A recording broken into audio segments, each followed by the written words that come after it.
Hello বন্ধুরা, দেখো আজকে থালায় এগুলো কি দেখা যাচ্ছে বুঝতে পারছো? এই দেখো, আলু আর কাঁচকলা, বেশ লম্বা লম্বা করে আলু আর কাঁচকলা সমান সমান করে কেটে নিয়েছি। আজকে আলু কাঁচকলার মাখা মাখা একটা ঝোল বানাবো। তো সবার প্রথমে আলু কাঁচকলাগুলোকে একটু ভেজে নিই। কড়াই গরম হয়ে তেলটাও গরম হয়ে গেছে। সবার আগে আমি আলুগুলোকে ভাজবো। এই আলুগুলো কিন্তু একদমই তাড়াতাড়ি গলে যায়। আগে আলুগুলোকে ভেজে নিই, তারপরে কলাগুলো ভাজবো। আলুগুলো কিন্তু মোটামুটি ভাজা হয়ে গেছে। আমি লবণ দিয়ে দিয়েছিলাম আলুতে অল্প। এবার আমি আলুগুলো একটু গায়ে হলুদ করে নিই। দেখো, আলুগুলোকে গায়ে হলুদ করার পরে কত সুন্দর লাগবে এবার দেখতে। আলুর গায়ে হলুদ দেওয়ার পরে আলুগুলো বেশ ভালোভাবে ভাজা হয়ে গেছে। এবার আমি তেল থেকে তুলে নেবো। ঠিক এইভাবে কলাগুলোকে ভেজে নেবো। কলাগুলো এদিকে ভাজা হতে হতে আমি একটু অন্য কড়াইতে মশলাগুলো তৈরি করে নিচ্ছি। মশলাটা করার জন্য আমার প্রিয়তম যে কালো কড়াইটা আছে ওর মধ্যে একটু তেল দিয়ে দিলাম। তেলে দিয়ে দিলাম 4 কোয়া রসুন আর দিয়ে দিলাম একটা মাঝারি সাইজের পেঁয়াজ।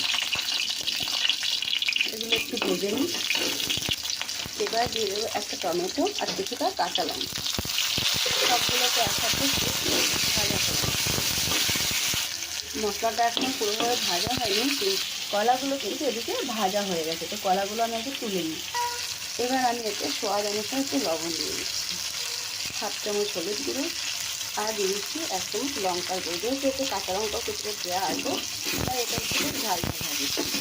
আজকে আমি একটু কলার তরকারিটা আলাদাভাবেই বানাচ্ছি। কাঁচকলা আলু ঝোলটা সবসময় তো আমরা একেবারে পাতলা আদা জিরা বাটা দিয়ে খাই, একটু স্বাদটা চেঞ্জ করার জন্য একটু আলাদাভাবে বানাচ্ছি। এরপর দিয়ে দিচ্ছি ছোটো চামচের 1 চামচ ধনের গুঁড়ো। ভালো করে একটু নেড়ে চেড়ে নিই। মশলাটা কিন্তু এবার ভাজা ভাজা হয়ে গেছে। এবার মশলাটাকে এবার থালায় বের করে নিই। থালায় তো বের করে নেওয়া হয়েছে, ঠান্ডা হোক, তারপরে এটা একটা মিক্সি জারে নিয়ে পেস্ট করব।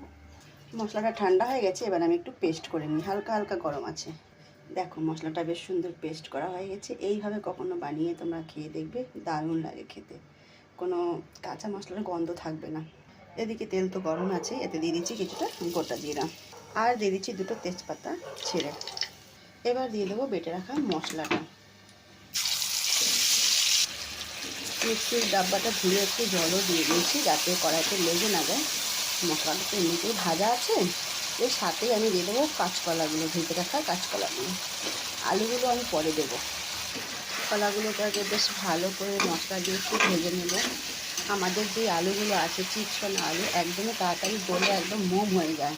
সেই জন্য ঝোলে আলুটা আমি একটু পরে দেবো। কলাগুলো তো মশলার সাথে বেশ ভালোভাবে ভাজা হয়ে গেছে। এইবার আমি দিয়ে দিচ্ছি ভেজে রাখা আলুগুলো। এর থেকে কিন্তু 4 পিস আলু আমার ছেলে খেয়ে নিয়েছে। ওর ভীষণ পছন্দ আলু। তো তরকারিতে দিয়েছি আর খাবে না, কিন্তু ভাজা আলুগুলো খেয়ে নিয়েছে। তো বন্ধুরা দেখো কালারটা কত সুন্দর লাগছে না? আমি কিন্তু এক হাতে ক্যামেরাটা ধরে আছি, ভালোভাবে ক্যাপচার হচ্ছে না হয়তো। এবার আরও কিছুক্ষণ ভেজে নেব। এবার কিন্তু আলু কলা দুটোই ভালো করে ভাজা হয়ে গেছে। এবার আমি পরিমাণ মতো ঝোলের অনুযায়ী একটু জল দিয়ে দেবো।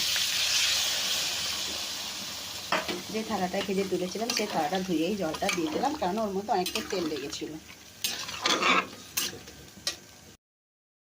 এবার দেখো আমার কাঁচকলা আলুর ঝোলটা কিন্তু একদমই রেডি হয়ে গেছে। আমি না গ্যাসটা বন্ধ করে দিয়েছি। এখানে আমি একটু মশলা দেবো, এবার ভাজা মশলা। তো তাওয়ার মধ্যে আমি নিয়েছি কিছুটা জিরাটা ভেজে গুঁড়ো করে ঝোলের ওপর দেবো। জিরেটাও ভাজা হয়ে গেছে, আমি কিন্তু গ্যাসটা বন্ধ করে দিয়েছি। এর মধ্যেই গুঁড়োটা করে নেবো। এবার ওপর দিয়ে দিচ্ছি দেখো আমি হালকা একটু বিট লবণ। বিট লবণটা দেওয়াতে তরকারির কিন্তু টেস্টটা একদম বদলে যাবে। তার উপর দিয়ে দিচ্ছি ভাজা করা জিরের গুঁড়োটা। এবার একটু ভালো করে মিক্স করে দেবো। রেডি হয়ে গেল আমার কাঁচকলা আলু দিয়ে কলার মানে ঝোল বলে। তো কেমন লাগলো আমার রেসিপিটা অবশ্যই একটু কমেন্ট বক্সে কমেন্ট করে জানাবে। আর যদি ভালো লেগে থাকে লাইক শেয়ার কমেন্ট করতে ভুলো না। ভিডিওটা পুরো দেখো সবাই, স্কিপ করে যেও না কেউ। সবাইকে অনেক অনেক ধন্যবাদ। Tata, bye bye. আবার দেখা হবে নতুন ভিডিওর সাথে।